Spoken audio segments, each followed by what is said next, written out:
Hello प्यारे विद्यार्थियों। तो पिछली क्लास में बेटा हम लोगों ने आईयूपीएसी में बहुक्रियात्मक समूह का आईयूपीएसी नामकरण, उसके अलावा हमने एरोमेटिक यौगिकों का आईयूपीएसी नामकरण पढ़ लिया था। ठीक है, आज जो हम लोग बात करने जा रहे हैं, कुछ आईयूपीएसी के नियमों में बदलाव हुआ था 1993 के बाद, है ना। 1993 के बाद बहुत सारी चीज़ें हुई थी। जैसे मैं 1993 में पैदा हुआ था, उसी तरह से आईयूपीएसी का नाम जो है, आईयूपीएसी के नामकरण में बदलाव हुआ था। तो उस चीज़ को आज हम लोग पढ़ेंगे। स्पेसिफिक रूल ऑफ 1993, यानी कि 1993 के विशिष्ट नियम, है ना, विशेष नियम जो 1993 में बदलाव हुए थे। ठीक है, उससे पहले तक कुछ और तरीके से आईयूपीएसी नामकरण किया जाता था। उसके बाद बदलाव होने के बाद कुछ चेंजेस आए। किस में चेंजेस आए, कौन से यौगिकों में चेंजेस आए, वो हम लोग अभी पढ़ेंगे। कौन से यौगिकों के आईयूपीएसी नामकरण में बदलाव आए वो हम लोग पढ़ेंगे। 1993 में आईयूपीएसी ने अपने नियमों में थोड़ा सा बदलाव किया था। तो ध्यान से सुनना, ऐसे यौगिक जिसमें 3 या 3 से अधिक समान कार्बन रखने वाले क्रियात्मक समूह होते थे, ऐसे यौगिक जिसमें 3 या 3 से अधिक समान कार्बन रखने वाले क्रियात्मक समूह होते थे, समान, ध्यान रहे, समान होने चाहिए तीनों के तीनों या 3 से ज़्यादा। तो उस केस में अगर हम लोग मुख्य कार्बन श्रृंखला में से उन तीनों को शामिल नहीं कर पा रहे, तो हम फिर तीनों को ही रहने देंगे, तीनों को शामिल नहीं करेंगे। अगर तीनों में से एक को भी हम शामिल नहीं कर पा रहे, तो हम फिर तीनों को ही शामिल नहीं करेंगे और एक स्पेशल टाइप का 2 डिग्री सफिक्स हम लोग उसके लिए इस्तेमाल करेंगे। तो पहले तो वही चीज लिख लेते हैं, यदि 3 या 3 से अधिक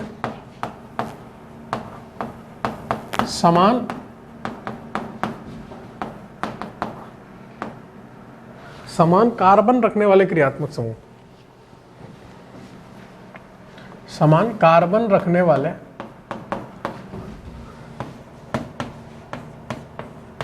क्रियात्मक समूह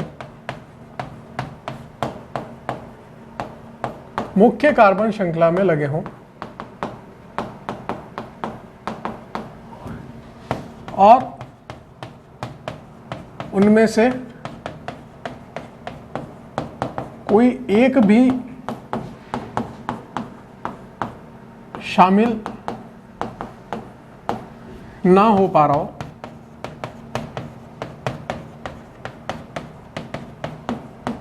तो हम सभी को शामिल मुख्य कार्बन श्रृंखला में नहीं करेंगे एवं स्पेशल 2 डिग्री अनुलग्न या सफिक्स का उपयोग करेंगे।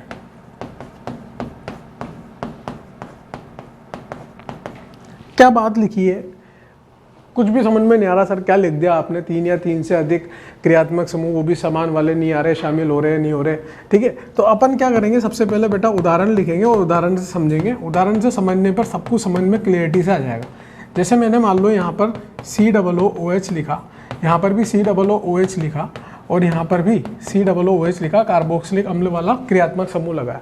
अब आप मुझे बताओ, जब मैं मुख्य कार्बन श्रृंखला में कार्बनों को शामिल करना चाहूँगा, इन तीनों समान क्रियात्मक समूह वाले जो कार्बन रखते हैं अपने पास, ठीक है, तो क्या तीनों के तीनों में शामिल कर पाऊंगा? क्या मैं चाह के भी नहीं कर पाऊंगा? बेटा इसको कर लूँगा, ये पूरी की पूरी इसको कर लूँगा, लेकिन ये बीच वाला छूट जाएगा। या फिर मैं इन दोनों को कर लूँगा तो ये साइड वाला छूट जाएगा, इन दोनों को कर लूँगा तो ये छूट जाएगा। आप करके देख लेना बेटा, कैसे भी आप इनको सिलेक्ट करना चाहोगे मुख्य कार्बन श्रृंखला में, तो आप सभी कार्बन रखने वाले क्रियात्मक समूह के कार्बनों को शामिल नहीं कर पाओगे। तो ऐसे केस में जब हम शामिल नहीं कर पाते, तो हम तीनों के तीनों को छोड़ देते हैं और हमारी मुख्य कार्बन श्रृंखला क्या हो जाती है, तीनों को ना शामिल करते हुए हो जाती है। बेटा ध्यान रहे, मैं वापस से बोल रहा हूँ, 3 या 3 से अधिक समान, एक जैसे हैं बेटा, ये समान क्रियात्मक समूह की बात चल रही है, वो भी वो वाले जो कार्बन रखते हैं। अगर उनके कार्बनों को हम शामिल नहीं कर पा रहे, कोई एक भी रह जा रहा है, तो हम तीनों को ही छोड़ देंगे, तीनों को इज्जत बराबर देनी है। और उसके बाद नामकरण कैसे करेंगे, वही हमारा जो तरीका है, हमने क्या किया, अंकन किया। अंकन करने के बाद नाम लिखेंगे। 3 कार्बन की मुख्य कार्बन श्रृंखला है बेटा, प्रोप लिखेंगे।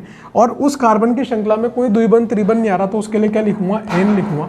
और पहले दूसरे तीसरे नंबर पे क्या लगा हुआ है, कार्बोक्सिलिक अम्ल लगा हुआ है, तो उसको स्पेशल 2 डिग्री सफिक्स लगा के यानी कि कार्ब लगा के लिख दूंगा। तो प्रोपेन 1, 2, 3 तीनों पे क्या आ रहा है, ट्राई कार्बोक्सिलिक एसिड। इतनी सी बात है बेटा। भाई मैं दो को शामिल कर पा रहा था, एक को नहीं कर पा रहा था, तो मैं ऐसे केस में बेटा तीनों को ही नहीं करूंगा, तीनों को इज्जत बराबर दूंगा। तो तीनों को इज्जत बराबर देने के लिए मैंने मुख्य कार्बन श्रृंखला कैसी चुनी कि तीनों ही उसमें शामिल ना हो, और उसका नाम लिख दिया, और इन तीनों के लिए स्पेशल टाइप का 2 डिग्री सफिक्स लगा दिया। याद करो मैंने आपको बताया था जब वलय में सीधे कार्बन रखने वाले क्रियात्मक समूह लगते हैं तो उसको हम शामिल नहीं कर पाते थे, तो हम उसके लिए क्या यूज करते थे, कार्बोक्सिलिक एसिड, कार्बोनाइट्राइल, कार्बल्डिहाइड। उसी प्रकार से हम स्पेशल 2 डिग्री सफिक्स का इस्तेमाल कर रहे हैं। ट्राई, टेट्रा, ये सब हम लगा सकते हैं स्थिति बताते हुए कि कितने कार्बोक्सिलिक अम्ल लगे हुए हैं। ये पहला एग्जाम्पल मैंने कराया, बाकी क्या आप ट्राई करोगे। सबसे पहली चीज क्या ऑब्जर्व करनी है, तीनों के तीनों समान होने चाहिए। 3 से अधिक भी लगे हों तो सारे के सारे समान होने चाहिए। आपको पहले देखना है क्या मैं शामिल कर पा रहा हूं या नहीं कर पा रहा। अगर शामिल कर पा रहे हो तो फिर वैसे लिखना है जैसे अभी तक IUPAC नामकरण करते आ रहे थे। अगर नहीं कर पा रहे तो फिर अपने को इस तरह का नामकरण इस्तेमाल करना है। तो ये पहला एग्जाम्पल मैंने कराया बेटा। दूसरा, तीसरा, चौथा जितने भी एग्जाम्पल्स लिखूंगा बाकी के सारे आपको ही करना है। चालू हो जाओ, पेन उठाओ और अपने आप ट्राई करो, ठीक है ना। क्योंकि सारा खेल किसका है बेटा, अगर आप ट्राई करोगे, अगर आपसे सवाल बन गया तो फिर तो कोई दिक्कत ही नहीं, और अगर आपसे सवाल नहीं बना तो भैया फिर मतलब भी नहीं है ना। ट्राई करना तो बनता है एक बार यार कम से कम।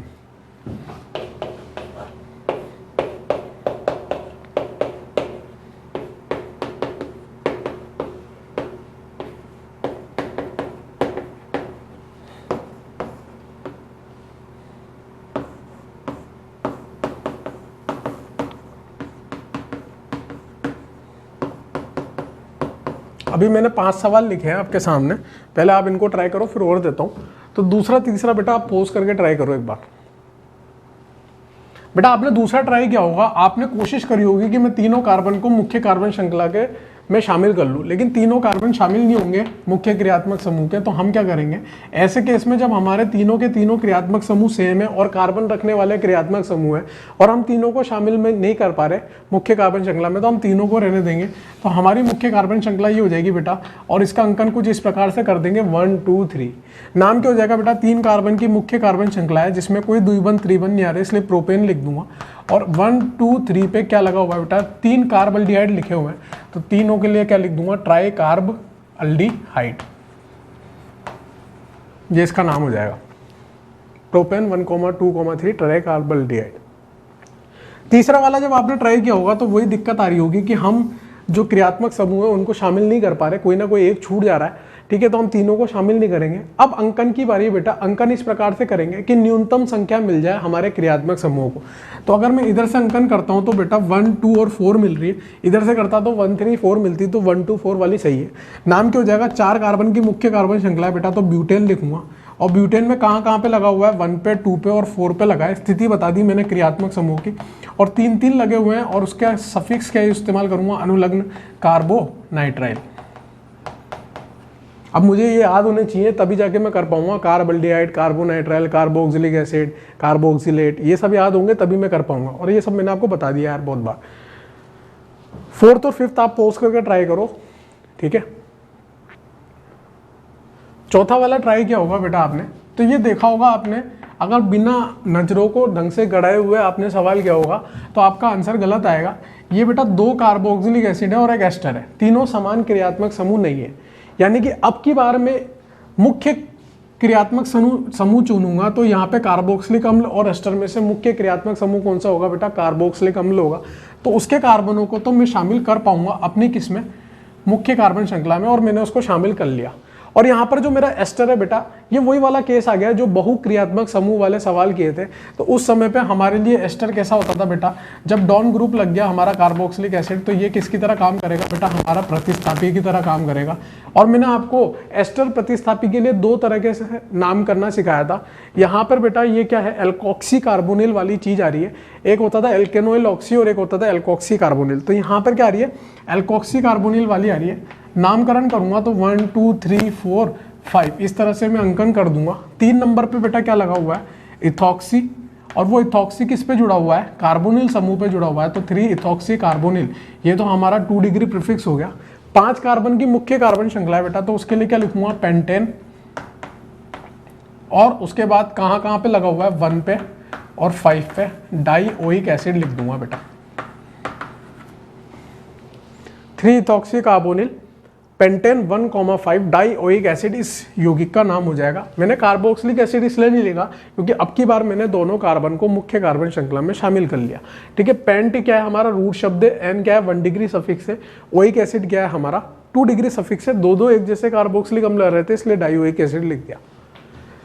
5वां सवाल आपने ट्राई किया होगा बेटा, तो उसमें देखा होगा कि अगर मैं इसको इसको और इसको शामिल कर रहा हूं तो ये वाला रह जा रहा है, इन दोनों को शामिल करूंगा तो ये वाला रह जा रहा है। ठीक है, इन दोनों को शामिल करूंगा तो ये वाला रह जाएगा। तो यानी कि मैं तीनों में से कोई 2 को ही मुख्य कार्बन श्रृंखला में ले पा रहा हूँ, तीसरा हमेशा छूट जा रहा है। तो ऐसे केस में मैं तीनों को ही छोड़ दूंगा। तो हमारे पास कितने कार्बन की श्रृंखला आई मुख्य कार्बन, 1 कार्बन की, तो उसमें 1 लिख दिया। तो 1 कार्बन के लिए क्या यूज करते हैं बेटा, मीथेन यूज करेंगे। तो मीथेन और कहाँ पे लगा हुआ है बेटा 1,1,1 तीनों एक ही पे लगे हुए हैं। ठीक है, और क्या नाम हो जाएगा बेटा इसका, ट्राई कार्बोक्सिलिक एसिड। एसिड है ना ये, तो कार्बोल्डिहाइड थोड़ा ना लिखेंगे, कार्बोक्सिलिक एसिड लिखेंगे बेटा, ट्राई कार्बोक्सिलिक एसिड लिखेंगे। ठीक है, 1 पे ही तीनों के तीनों लगे हुए हैं इसलिए मीथेन 1,1,1 ट्राई कार्बोक्सिलिक एसिड इसका नाम हो जाएगा। आओ कुछ और एग्जांपल्स करते हैं, है ना, बेहतरीन एग्जांपल्स होते हैं इसमें। अब मेरे हिसाब से आपको ये वाली परिभाषा समझ में आ गई होगी जो मैंने लिखी, यदि 3 या 3 से अधिक समान कार्बन रखने वाले क्रियात्मक समूह मुख्य कार्बन श्रृंखला में लगे हों और उनमें से कोई एक भी शामिल ना हो पा रहा हो मुख्य कार्बन श्रृंखला में, तो हम सभी को शामिल नहीं करेंगे और स्पेशल टाइप का 2 डिग्री सफिक्स उपयोग करेंगे। अब ये बात समझ में आ गई होगी आपको।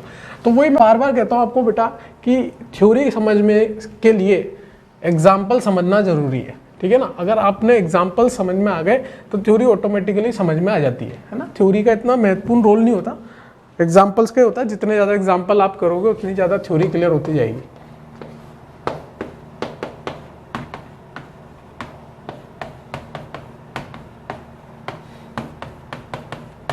आपको ट्राई करना है बेटा, मैं लिखता जा रहा हूँ। कुछ एग्जाम्पल्स मैंने पहले भी कराए थे लेकिन मैं वापस ले रहा हूँ जिससे आपका चेक हो जाएगा कि आप कितना घर जाके पढ़ते हो। घर जाके अब किसने कह दी पढ़ेंगे क्या हमको बोलेगा पढ़ने के लिए, बताओ हमसे बोलेगा यार, वाह यार इतना बड़ा हो गया।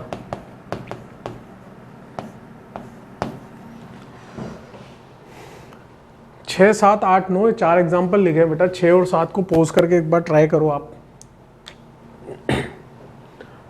तो 6 नंबर का ट्राई किया होगा आपने, देखा कि यहाँ पे भी कार्बोक्स, यहाँ पे भी एस्टर आ रहा है बेटा, यहाँ पर भी एस्टर आ रहा है और यहाँ पर भी एस्टर आ रहा है। तीनों की तीनों एस्टर है और तीनों एस्टर एक जैसे हैं बेटा।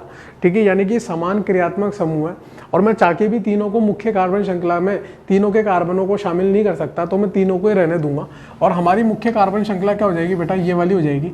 तो 1 2 3 इस तरह से उसका नाम लिख देंगे। और जब भी एस्टर की बात आती है तो बेटा सबसे पहले किसको लिखते हैं, ऑक्सीजन से जुड़े हुए प्रतिस्थापी को सबसे पहले लिखा जाता है। और तीनों के तीनों एस्टर में इथाइल लगा है इसलिए तीनों अलग अलग हैं, इसलिए ट्राई इथाइल लिखूंगा। ठीक है, इथाइल नहीं लिखूंगा, ट्राई इथाइल लिखूंगा। तीनों को अलग अलग क्रियात्मक समूह की तरह ट्रीट करूंगा। ठीक है, और फिर क्या लिखूंगा, प्रोपेन, क्योंकि 3 कार्बन की मुख्य कार्बन श्रृंखला है जिसमें कोई द्विबंध त्रिबंध नहीं आ रहा। पहले दूसरे और तीसरी स्थिति पर क्या लगा हुआ है बेटा, ट्राई कार्बोक्सिलेट लगा हुआ है। ये एस्टर का नाम हो गया। ट्राई इथाइल क्या बताता है हमको कि तीनों के तीनों इथाइल है। प्रोपेन 1,2,3 ट्राई कार्बोक्सिलेट इसका नाम हो गया एस्टर का। 7वां वाला आपने ट्राई किया होगा बेटा, 2 ही क्रियात्मक समूह मुख्य हैं, इसमें 2 OH लगे हुए हैं। OH को तो हम वैसे ही कुछ ज़्यादा इज्जत नहीं देते। ठीक है ना, अगर यहाँ पे कार्बोक्सिलिक अम्ल आ गया और OH आ गया तो कार्बोक्सिलिक और OH में से मुख्य कौन सा हो जाएगा बेटा, कार्बोक्सिलिक अम्ल हो जाएगा। और यहाँ पर 2 लगे हुए हैं और 2 को तो हम शामिल कर ही सकते हैं मुख्य कार्बन श्रृंखला में। तो 2 को शामिल करूंगा तो ये हमारी मुख्य कार्बन श्रृंखला आ गई। अंकन करूंगा इस प्रकार से कि दोनों को न्यूनतम संख्या मिल जाए। नाम क्या हो जाएगा बेटा, 2 पे और 3 पे क्या लगा हुआ है। अब की बार OH किसकी तरह व्यवहार करेंगे बेटा, प्रतिस्थापी की तरह व्यवहार करेंगे। तो उसके लिए क्या लिखता हूँ मैं, हाइड्रोक्सी। तो यहाँ पे 2 हाइड्रोक्सी लगे हुए हैं तो उनकी इज्जत दे दी 2,3 और डाई हाइड्रोक्सी। 4 कार्बन की मुख्य कार्बन श्रृंखला है तो उसके लिए ब्यूट इस्तेमाल करूंगा। कोई भी यहाँ पर द्विबंध त्रिबंध नहीं आ रहा इसलिए एन होगा बेटा। और एन के बाद क्या होगा, 1 पे और 4 पे क्या लगा हुआ है बेटा, डाइओइक एसिड लगा हुआ है। यहाँ पे कोई स्पेशल टाइप का 2 डिग्री सफिक्स नहीं आएगा क्योंकि यहाँ पे उनके कार्बनों को हमने शामिल कर लिया। तो बस ब्यूटेन 1,4 डाइयोइक एसिड। इसको बेटा इसका सामान्य नाम जो है वो क्या है, टार्ट्रिक एसिड के नाम से ज़्यादा मशहूर है ये। आगे चल के जब अपन अभिक्रियाएं पढ़ेंगे वहाँ पर वापस से टार्ट्रिक एसिड की बात की जाएगी, ठीक है। फैलिंग सॉल्यूशन या टॉलेंस में अपन टॉलेन और फैलिंग जब पढ़ेंगे वहाँ पर हम टार्ट्रिक एसिड की बात फिर से दोहराएंगे। बात समझ में आती है आपको। फिर 8वें नंबर का आपने ट्राई किया है क्या बेटा, पोस्ट करके 8वां नंबर ट्राई करो। 8वां वाला ट्राई करा होगा बेटा आपने, तो 3 कार्बन की मुख्य कार्बन श्रृंखला आ रही है, 1 2 3 इस तरह से आपने अंकन किया होगा। क्या लिखोगे, 2 नंबर पे बेटा हाइड्रोक्सी लिखा हुआ है क्योंकि वो प्रतिस्थापी की तरह ट्रीट होगा, क्योंकि कार्बोक्सिलिक हमारा मुख्य क्रियात्मक समूह है। तो 2 नंबर पे हाइड्रोक्सी लिखा है, 3 कार्बन की मुख्य कार्बन श्रृंखला है तो उसके लिए प्रॉप लिखेंगे और पीछे एन लगा देंगे। और क्या लिखेंगे बेटा, प्रोपेन 1 ओइक एसिड लिख लेंगे, या फिर सीधे प्रोपेनोइक एसिड भी लिख सकते हैं क्योंकि 1 नंबर पे आ रहा है। बात समझ में आ रही, प्रोपेनोइक एसिड लिख लो या प्रोपेन 1 ओइक एसिड लिख लो, एक ही बात है। फिर अगर 9th वाला, अच्छा इसका सामान्य नाम बताता हूँ बेटा। इसका सामान्य नाम ये ज़्यादा फेमस किसके नाम से है, लैक्टिक एसिड। लैक्टिक एसिड बेटा किसमें मिलता है हमें, मिल्क प्रोडक्ट्स में मिलता है, मिल्क में मिलता है हमें लैक्टिक एसिड, इसलिए इसका नाम क्या है, लैक्टिक एसिड। लैक्टिक एसिड का फॉर्मूला आपको याद होना चाहिए, सीधे सीधे पूछ लिया आता है बेटा लैक्टिक एसिड। समावयवता वाले चैप्टर में जब अपन पढ़ेंगे प्रकाशीय समावयवता, तो उसमें ये यहाँ पर ये जो बात आती है, यहाँ पे किरेल केंद्र की बात आती है, वो आगे चल के मैं बताऊँगा आपको। ये प्रकाशीय सक्रिय होता है, ये सब इतना जानने की जरूरत नहीं है, वहाँ पे भी अपन इस्तेमाल करेंगे प्रकाशीय समावयवता वाले चैप्टर में। 9th नंबर वाला आपने ट्राई किया होगा बेटा, वही 3 क्रियात्मक समूह मुख्य वाले आ रहे हैं। एक OH आ रहा है, वो तो वैसे ही प्रतिस्थापी होगा, लेकिन ये तीनों कैसे हैं बेटा, समान है और कार्बन रखने वाले। इन तीनों को मैं शामिल नहीं कर पाऊंगा, तो हमारे लिए मुख्य कार्बन श्रृंखला ये वाली हो जाएगी। तो नंबरिंग कहाँ से करूंगा, अंकन यहाँ से करूंगा बेटा 1 2 3। नाम लिखते वक्त हाइड्रोक्सी लिख दूंगा सबसे पहले तो, क्योंकि वो तो प्रतिस्थापी है। फिर 3 कार्बन की मुख्य कार्बन श्रृंखला, उसके लिए प्रॉप, कोई द्विबंध त्रिपन नहीं आ रहा इसलिए एन, और 1, 2, 3 पे 3 कार्बोक्सिलिक एसिड आ रहे हैं तो ट्राई कार्बोक्सिलिक एसिड इसका नाम हो जाएगा। और इसको बेटा ज़्यादा नाम अच्छा इसका सिट्रिक एसिड है, ठीक है, सिट्रिक एसिड के नाम से ज़्यादा मशहूर है। वही फैलिंग और टॉलेंट टेस्ट जब पढ़ेंगे जब उसकी बात वापस दोहराएंगे, ठीक है। तो सिट्रिक एसिड के नाम से ज़्यादा मशहूर है ये, ठीक है। और ऊपर वाला लैक्टिक एसिड और इधर वाला टार्ट्रिक एसिड, इसका IUPAC नाम क्या हो जाएगा, 2 hydroxy propane 1, 2, 3 try carboxylic acid, इसका IUPAC नाम हो जाएगा। बात समझ में आती है। एक एग्जाम्पल और करते हैं फिर खत्म हो गया, ठीक है ना। स्पेसिफिक रूल, बस इसी में नियमों में बदलाव हुआ था, ज़्यादा कुछ बदलाव नहीं हुआ था, बस 3 या 3 से अधिक कार्बन रखने वाले क्रियात्मक समूह में कुछ नियमों में बदलाव किया था उन्होंने, वो मैंने आपको बता दिया। एक एग्जाम्पल और करते हैं जिससे थोड़ी सी और क्लियरिटी आ जाएगी। यहाँ पे OH, यहाँ पर OH और यहाँ पर OH। इसको पोज करके ट्राई करो। तो यहाँ पे ट्राई किया होगा बेटा, ये तो कार्बन रखने वाले क्रियात्मक समूह है ही नहीं, तो इसके लिए ज़्यादा सोचने वाली बात है ही नहीं। यहाँ से सीधे अंकन करना चालू करेंगे। 3 कार्बन की मुख्य कार्बन श्रृंखला है, प्रॉप, कोई द्विबंध त्रिबंध नहीं आ रहा इसलिए एन, और 1, 2, 3 पर कितने ऑल लगे हुए हैं, ट्राई ऑल लगे हुए हैं तो ट्राई ऑल लिख दूंगा। तो नाम क्या हो गया, प्रोपेन 1, 2, 3 ट्राई ऑल, इसका नाम हो गया IUPAC। 10 एग्जाम्पल करा दिए मैंने आपको बेटा स्पेसिफिक रूल ऑफ 1993 बता के, ठीक है। अब इसके बाद अपन जो चालू कर रहे हैं बेटा, वो चालू कर रहे हैं बाईसाइक्लिक यौगिक। पहले आप यहाँ तक नोट डाउन करो। चलो अब नेक्स्ट जो पढ़ने जा रहे हैं बेटा, वो क्या पढ़ेंगे, बाईसाइक्लिक यौगिकों का IUPAC नामकरण, ठीक है। ये एक तरह का सवाल और बता दिया मैंने, और ये बहुत बार है ना नीट में भी पूछे जा चुके हैं और JEE में भी पूछे जा चुके हैं, तो ये आप एक बार पढ़ लेना, है ना, नहीं तो दिक्कत हो जाएगी।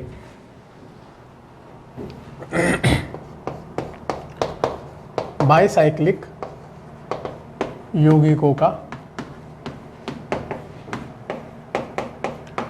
IUPAC नामकरण।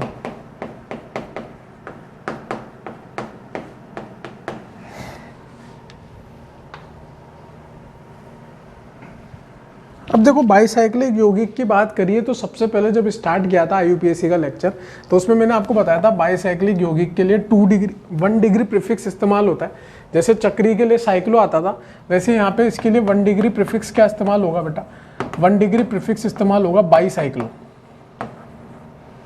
जैसे हम चक्रीय यौगिक के लिए बात करते थे तो साइक्लो का इस्तेमाल करते थे, यहाँ पे किसका इस्तेमाल करेंगे, बाईसाइक्लो। इससे पहले बस एक ही चीज आएगी, वो क्या आएगी, प्रतिस्थापी, 2 डिग्री प्रीफिक्स, फिर ये आएगा, फिर रूट शब्द आएगा, फिर रूट शब्द के बाद अगर कोई आपका संतृप्त या असंतृप्त है तो एन वाली बात आएगी, और फिर अगर कोई क्रियात्मक समूह लगा हुआ है तो उसके बारे में लिख देंगे।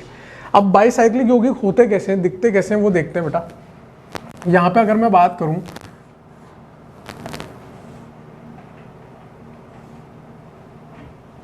थोड़ा सा ऐसा लेते हैं जिसमें सारी बातें कवर अप हो जाएगी।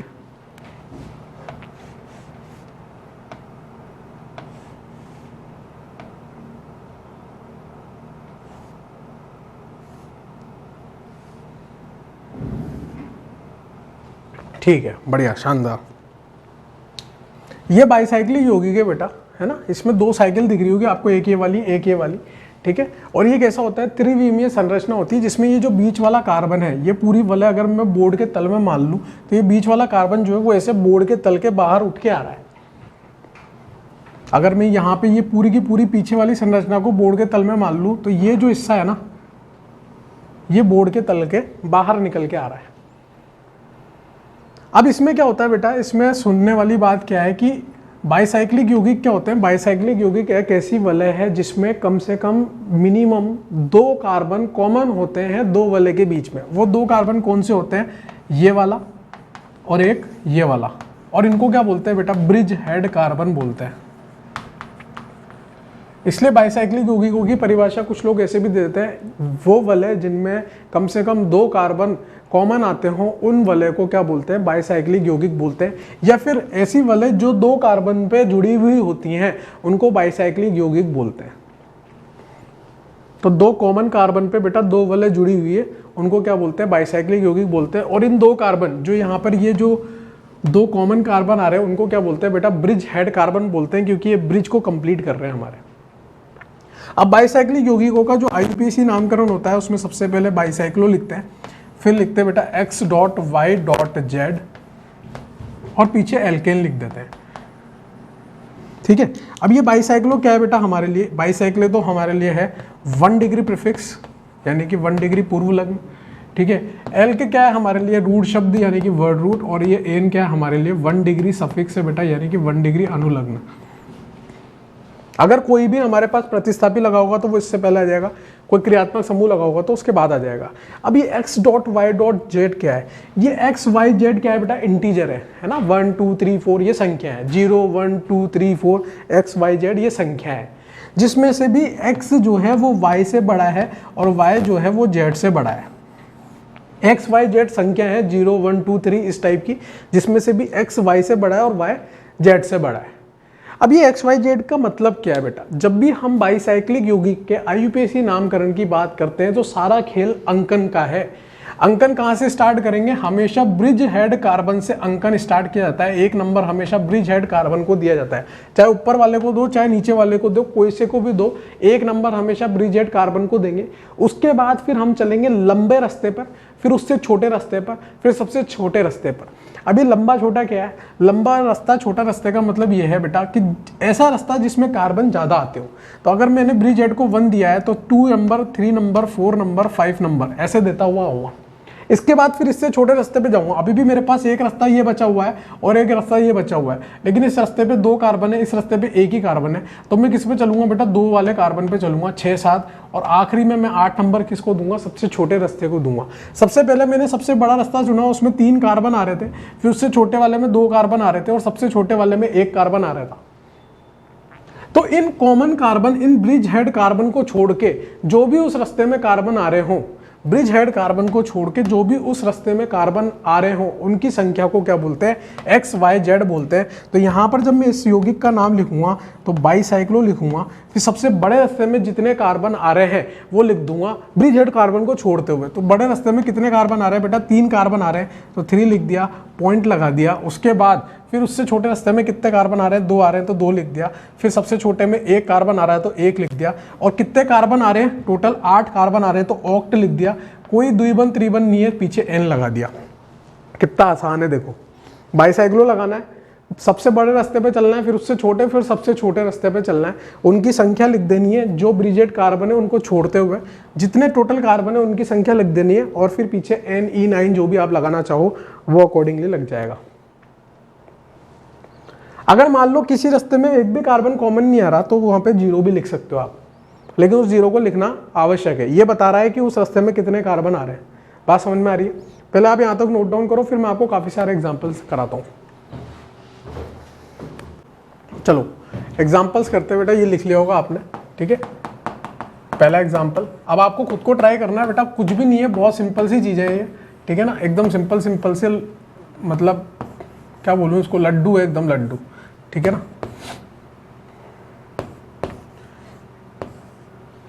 सबसे पहले तो बाईसाइक्लिक यौगिकों को पहचानने का तरीका क्या है कि 2 कार्बन कॉमन आते हो, 2 कार्बन पे 2 रिंग फ्यूज होती हो। तो यहाँ पर देखो 2 कार्बन पे 2 रिंग फ्यूज है, 2 कार्बन पे 2 रिंग फ्यूज है, 2 कार्बन पे 2 रिंग फ्यूज है। तो ये पहचानने का तरीका हो गया। बस उसके बाद नाम लिखते वक्त बाईसाइक्लो लगाना है, बड़ा रास्ता, फिर छोटा रास्ता, फिर सबसे छोटा रास्ता, फिर अगर द्विबंध त्रिबंध नहीं है तो एल्केन, ठीक है ना। खुद ट्राई करना है आपको, सिंपल सी बातें हैं।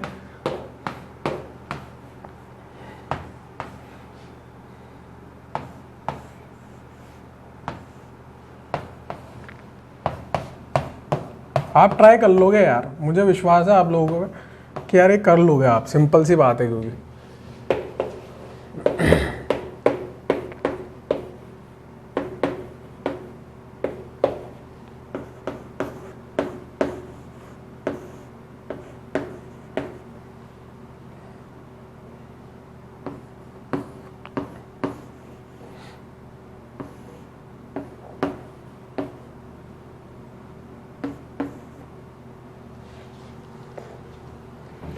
ज़्यादा एग्जाम्पल नहीं दिए, 9 एग्जाम्पल दिए, सी में सारी क्लियरिटी आ जाएगी। चलो पहला दूसरा तीसरा पोस्ट करके ट्राई करेंगे बेटा, फर्स्ट सेकंड थर्ड पोस्ट करके ट्राई करो। पहला सवाल किया बेटा आपने, हमेशा अपन को अंकन कहाँ से करना होता है, ब्रिज हेड कार्बन से करना होता है, चाहे तो ऊपर वाला ले लो चाहे तो नीचे वाला ले लो, कोई आपको डांटेगा नहीं।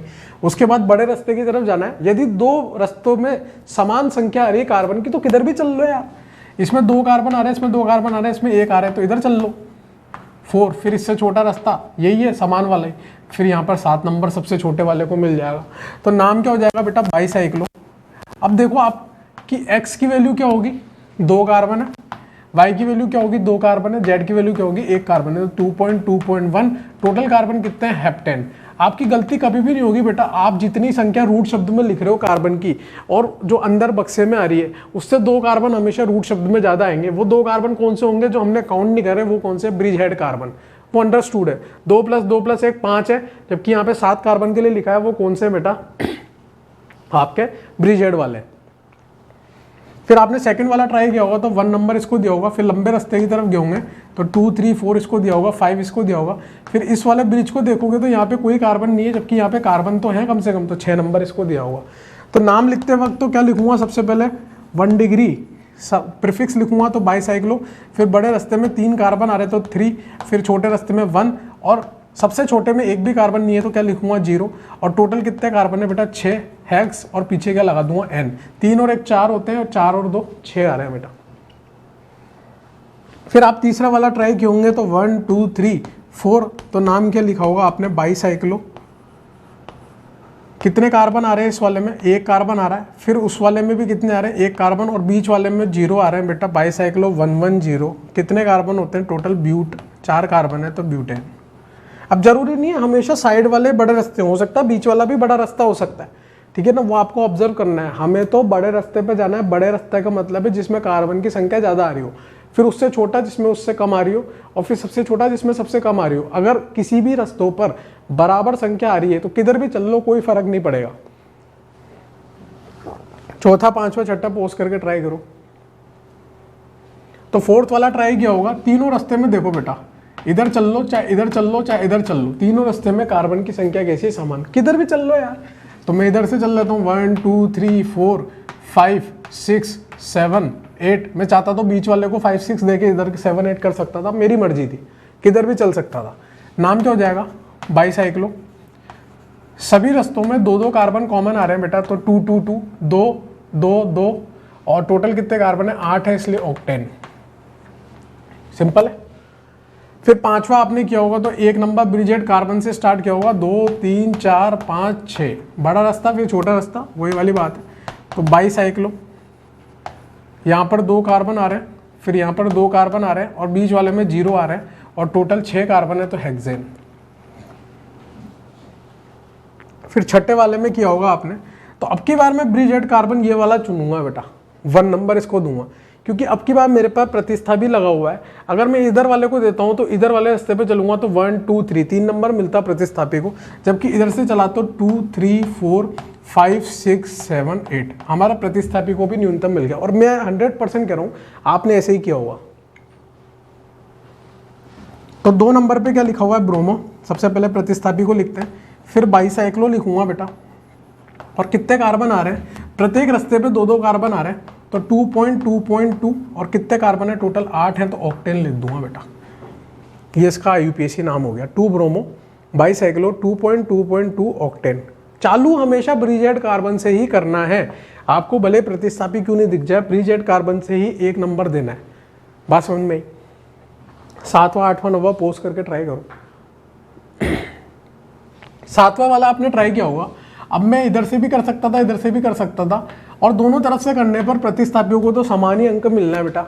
लेकिन मैं किधर से करना पसंद करूंगा, जिधर से हमारे ब्रोमो को कम नंबर मिल जाए, क्योंकि दोनों को सेम ही नंबर मिल रहा था।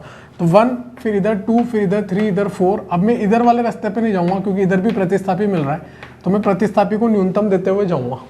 लेकिन अगर बीच वाला रास्ता बड़ा होता तो सबसे पहले फिर मैं उसी में चलता। अभी मैं एक एग्जाम्पल ले लूंगा, वैसा भी प्रतिस्थापी भी लगा दूंगा, टेंशन मत लो। तो 2 नंबर पे ब्रोमो, 5 नंबर पे क्लोरो, और बाईसाइक्लो। तीनों रास्ते पे 2 2 कार्बन ही कॉमन आ रहे हैं और टोटल कितने कार्बन है, 8 कार्बन है तो ऑक्टेन लिख दूंगा बेटा। सिंपल है। 8वां क्या होगा, आपने तो यहां से 1 2 3 4, तो यहाँ पे 1 पे ब्रोमो, बाईसाइक्लो 1 1 0 और 4 कार्बन है तो ब्यूटेन। ये इसका IUPAC नाम हो जाएगा, समझाने की जरूरत भी नहीं पड़ रही है। 9 नंबर में आपने बेटा यहाँ से चालू किया होगा, चाहे यहाँ से कर लो चाहे यहाँ से कर लो, कोई फर्क नहीं पड़ रहा। 1 2 3 4 इस तरह से आपने अंकन किया होगा। मैं चाह के भी ऐसे नहीं चल सकता कि 1 2 उधर फिर 3 चल जाऊँ, एक बार जिस दिशा में, मतलब जिस कंटिन्यूएशन में चल रहा हूँ उसी में चलना पड़ेगा। तो 1 2 3 4 मैं चाहता तो इधर से भी कर सकता था 1 2 3 4, लेकिन मेरे ब्रोमो को 4 मिल जाता, क्लोरो को 2 मिल जाता। तो जब दोनों को 2 4 ही मिलना है तो मैं किसके हिसाब से करूँगा, अल्फाबेटिकल क्रम के अनुसार करूँगा। तो इसका नाम बेटा मैं यहाँ पे लिख रहा हूँ नीचे। तो 2 पे क्या लगा हुआ है बेटा, ब्रोमो। दिखता है कि नहीं दिखता है इधर का। 4 पे क्या लगा हुआ है, क्लोरो। और बाईसाइक्लो बेटा कितने कितने कार्बन का, 1 1 0, बीच वाले में 0 कार्बन है और टोटल कितने कार्बन है, 4 तो ब्यूटेन। एक एग्जांपल और ले रहा हूं बेटा मैं, जिससे आपको और ज्यादा क्लियरिटी आ जाएगी। तो ये पहला दूसरा तीसरा मिटा देता हूं, अगर कहीं गलती हो जाए तो आप करेक्ट कर लेना, ठीक है।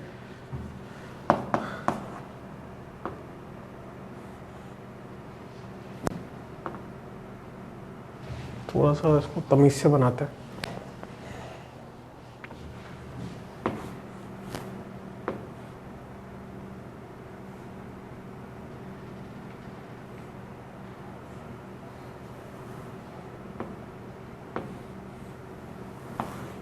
ठीक है, और मैंने यहाँ पे लगा दिया आपका ब्रोमो, ठीक है।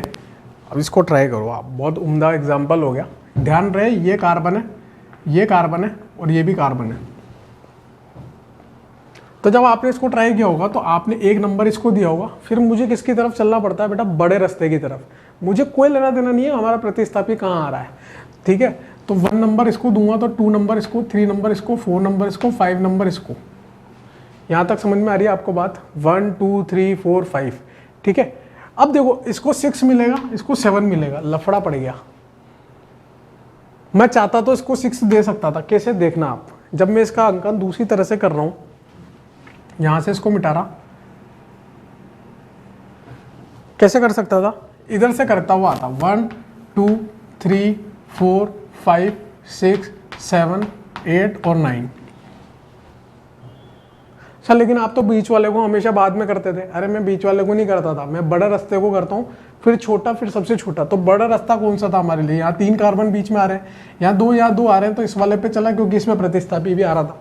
अब बस आंसर लिख देंगे। 6 पे क्या लगा हुआ है? ब्रोमो। बाईसाइक्लो 3, 2, फिर सबसे छोटे में भी 2, और कितने कार्बन है टोटल? 9 है, तो नोनेन। और आप जोड़ लो बेटा, 3, 2, 5, 2, 7, 7 का में +2 करोगे तो 9 आ जाएगा, और 6 नंबर पे ब्रोमो आ गया आपका। और इससे कम संख्या नहीं दे सकता था मैं ब्रोमीन को। बात समझ में आती है आपको? इससे कम संख्या नहीं दे सकता था। तो ये बेटा बाईसाइक्लिक यौगिक थे। बाईसाइक्लिक यौगिक एकदम आसान है, सबसे बड़ा, फिर उससे छोटा, फिर सबसे छोटा। अगर प्रतिस्थापी आते हैं तो उसको इज्जत देने को मिल रही है तो दे देंगे। और बाईसाइक्लो X.Y.Z एल्केन करके इसका IUPAC नामकरण कर देंगे।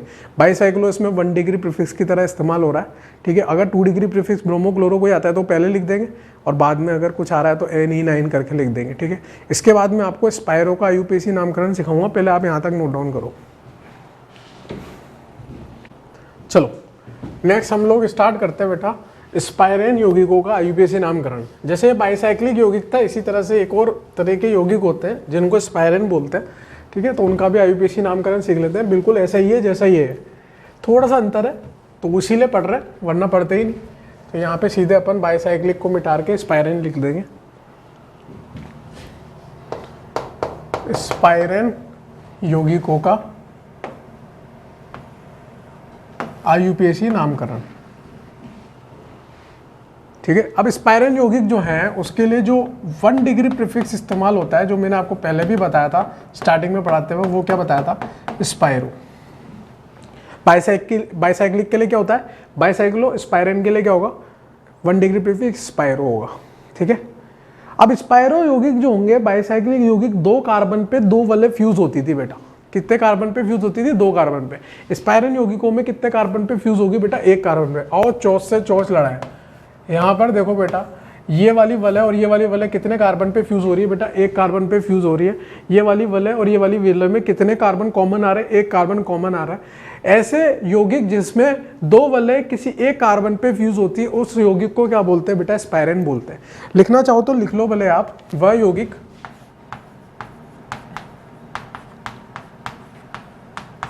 जिनमें 2 वलय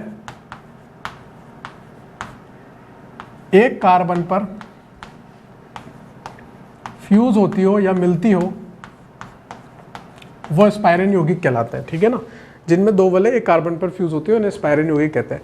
अब सारा खेल किसका है? इसका IUPAC नामकरण करना है। सबसे पहले तो अपन इसमें स्पाइरो लिखेंगे 1 डिग्री प्रीफिक्स के रूप में। अगर इसके आगे भी कुछ आइटम आना होगा, जैसे ब्रोमो क्लोरो, इस टाइप के आइटम लगे होंगे, तो इससे पहले लिख देंगे। 1 डिग्री प्रीफिक्स लिखा, यहाँ पे 2 वलय है इसलिए X.Y आएगा। वहाँ पे 3 रास्ते थे, यहाँ 2 ही रास्ते रहेंगे, तो X.Y लिखेंगे, और पीछे क्या लगा देंगे बेटा? एल्केन। अब मुझे ये एल्केन और स्पाइरो समझाने की जरूरत नहीं, मुझे तो X और Y समझाना है आपको।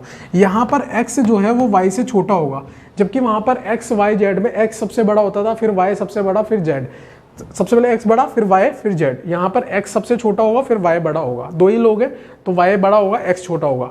तो इसका मतलब आप समझ भी गए होंगे, अब की बार हमें पहले छोटे रास्ते पे चलना है, फिर बड़े रास्ते पे चलना है। ये इतना सा नामकरण है इसका, spiro XY alkene.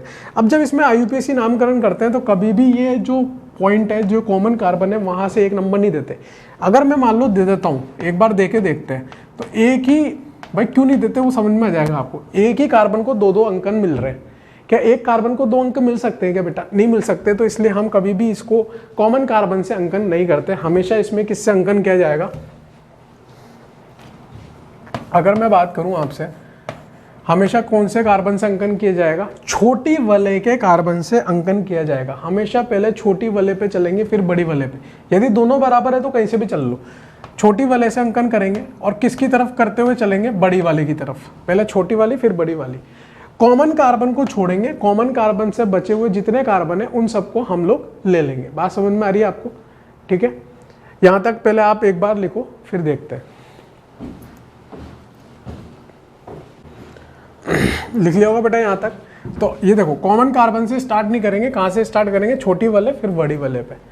Common carbon को काउंट भी नहीं करेंगे। तो इसका जब अगर मैं IUPAC नाम लिखने जाऊँ आपके लिए, तो नाम क्या हो जाएगा बेटा? स्पाइरो तो लिखूंगा ही लिखूंगा। पहले छोटी कार्बन में जो कॉमन कार्बन आ रहे हैं वो कौन कौन से आ रहे हैं, 2 कार्बन इसमें कॉमन नहीं आ रहे, मतलब जो कॉमन कार्बन नहीं आ रहे उनको लिखेंगे। तो छोटी वाली में कितने आ रहे हैं, 2 कार्बन आ रहे हैं, और बड़ी वाली में कितने आ रहे हैं बेटा, 3 कार्बन आ रहे हैं। हमें वो वाले कार्बन छोड़ देने हैं जो कॉमन है। कॉमन कितने कार्बन होंगे, हमेशा एक ही होगा बेटा स्पाइरन यौगिक में, क्योंकि 2 वाले कितने पे जुड़ रही है, 1 कार्बन पे जुड़ रही है। तो छोटे वाले में जो जुड़ने वाला कार्बन है, कॉमन कार्बन है, उसको छोड़ दो, बड़ी वाले में भी कॉमन को छोड़ दो, बाकी के लिख दो। तो इसमें 2 कार्बन है, इसमें 3 कार्बन है, तो 2.3, और कितने कार्बन है टोटल, 6 कार्बन है बेटा, तो हेक्स पीछे n। अब आप यहाँ पे देखो कि वहां पे 2 कार्बन होते थे बाइसाइक्लिक यौगिक में जिनको छोड़ा जाता था, तो यहाँ पर जब संख्या को ऐड करता था तो 2 कार्बन बढ़ा के लिखता था बाहर में।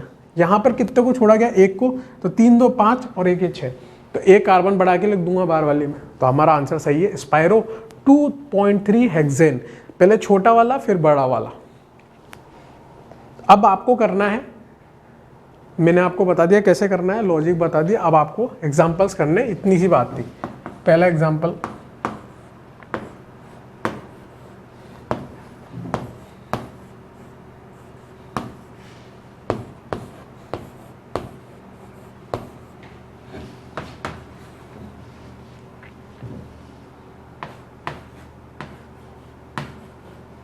सारा प्रैक्टिस का खेल है, जितनी ज़्यादा प्रैक्टिस करोगे उतने ज़्यादा नंबर आने के चांसेस है बेटा इसमें। तो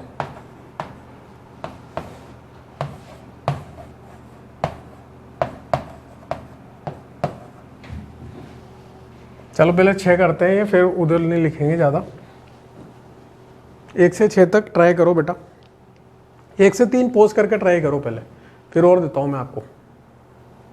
तो पहला वाला ट्राई क्या होगा, छोटी वाली से चालू करेंगे अंकन करना, फिर बड़ी वाली की तरफ जाएंगे। अब की बार उल्टा सोचना है, पहले बड़ी वाली सोचते थे, अब छोटी वाली सोचना है। नाम क्या लिखूंगा बेटा, स्पाइरो। छोटी वाली में कितने कार्बन आ रहे हैं, 2, बड़ी वाली में 1 2 3 4 कार्बन आ रहे हैं, ठीक है, और नाम क्या हो जाएगा, हेप्टेन।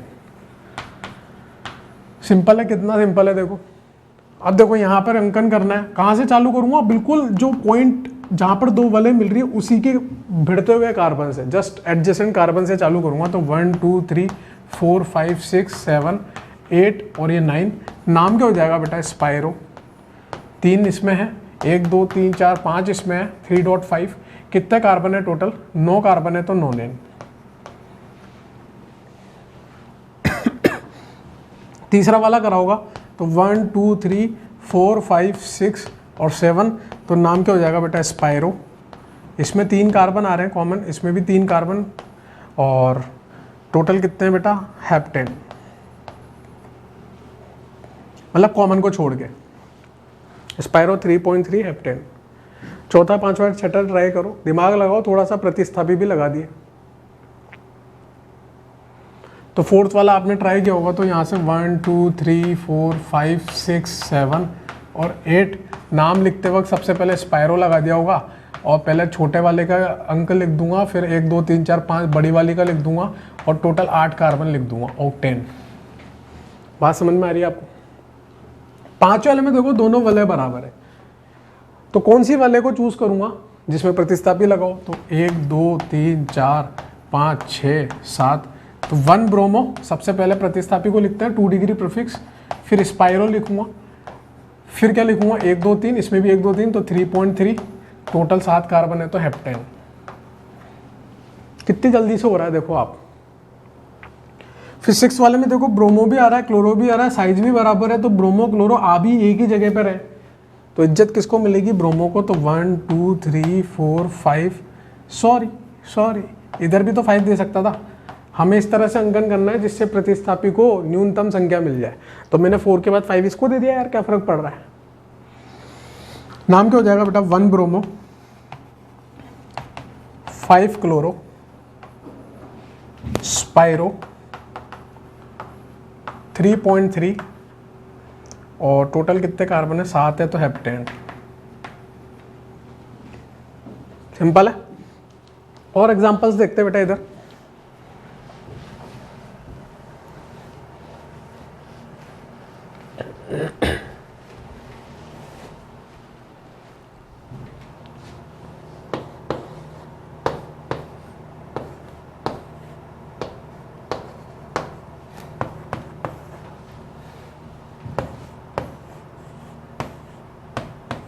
ट्राई करते रहो आप, है ना, बैठना नहीं है।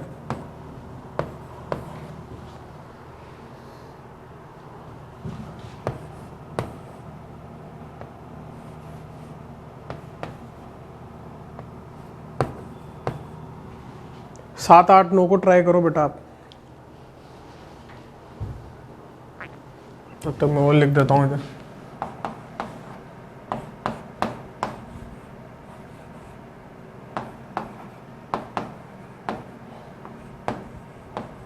दस एग्जाम्पल करा दिए, बहुत है 10 एग्जाम्पल्स।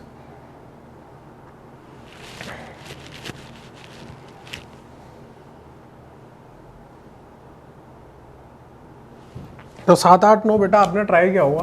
तो 7वें नंबर में आपने अंकन, भाई हमें प्रतिस्थापी से लेना देना ही नहीं है यार, पहले अपने को तो मुख्य कार्बन श्रृंखला के अंकन से लेना देना है।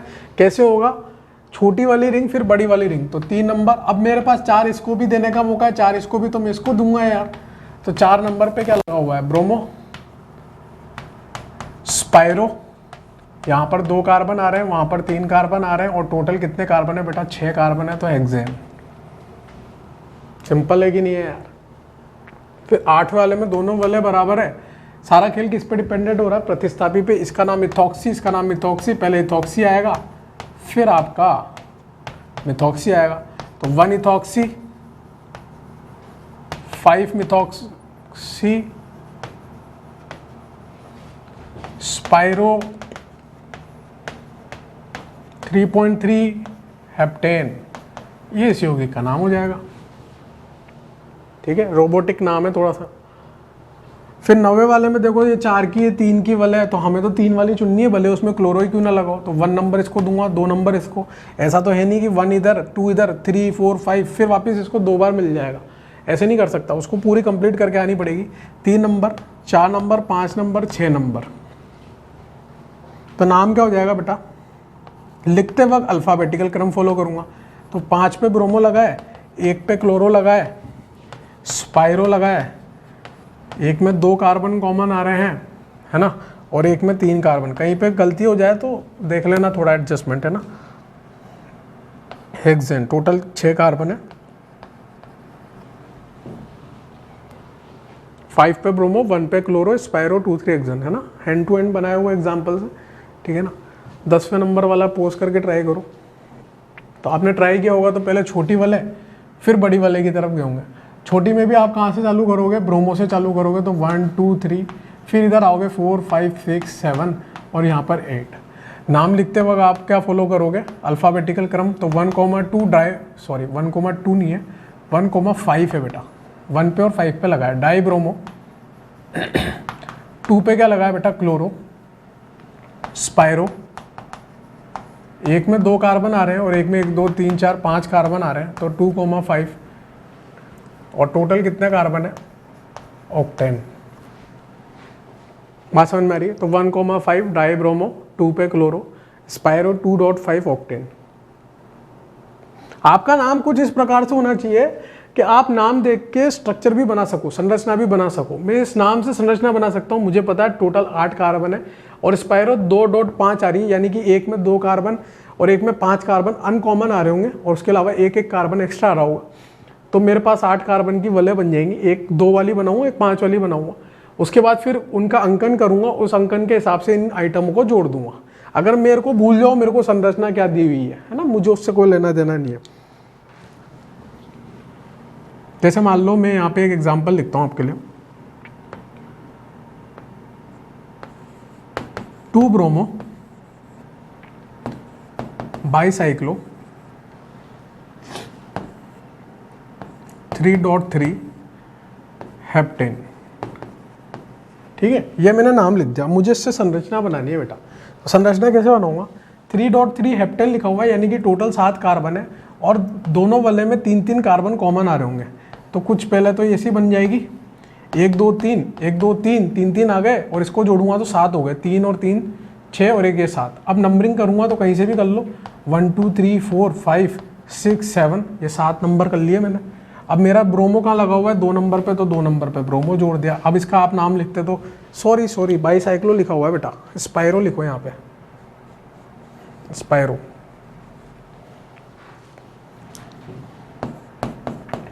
अंदर 3.3 लिखा था ना, तो स्पैरो, तो ये मेरा आ गया यौगिक। तो मैंने नाम से संरचना बना ली यार। अब मैं इसका नाम लिखने जाऊंगा तो क्या लिखूंगा, 2 ब्रोमो स्पाइरो 3.3 हेप्टेन ही तो लिखूंगा यार। बात समझ में आती है। तो आपको नाम से संरचना बनानी भी आनी चाहिए और संरचना से नाम भी लिखना आना चाहिए, ठीक है। तो इस प्रकार से बेटा आपका IUPAC नामकरण तो हो गया ख़त्म। पूरा का पूरा चैप्टर मैंने ख़त्म कर दिया, पढ़ाया है, उड़ाया नहीं है, ठीक है ना। तो IUPAC नामकरण मैंने काफ़ी सारे एग्जाम्पल्स कराए आपको, 400-500 एग्जाम्पल तो हो गए होंगे अभी तक, ठीक है। तो पूरा IUPAC नामकरण ख़त्म हो गया हमारा। अब हम लोग शीट वगैरह भी डिस्कस करेंगे, DPP वगैरह करेंगे, तो वो मैं आपको नेक्स्ट लेक्चर्स में करा दूँगा। मैं चाहता हूँ आपको IUPAC नाम के साथ सामान्य नाम और व्युत्पन्न नाम भी सिखा दूँ। तो अगली क्लास में बेटा मैं आपको सामान्य नाम सिखाऊंगा, काफ़ी सारे अलग अलग फैमिली के लिए कैसे सामान्य नाम लिखते हैं, व्युत्पन्न नाम लिखते हैं। एक एक दो दो लेक्चर उनके भी ले लेंगे, क्योंकि बहुत ज़्यादा यूज़ में आ रहे हैं आजकल और बहुत ज़्यादा पूछे भी जा रहे हैं। इसलिए अगली क्लास में अपन सामान्य नाम पढ़ेंगे बेटा। Thank you so much.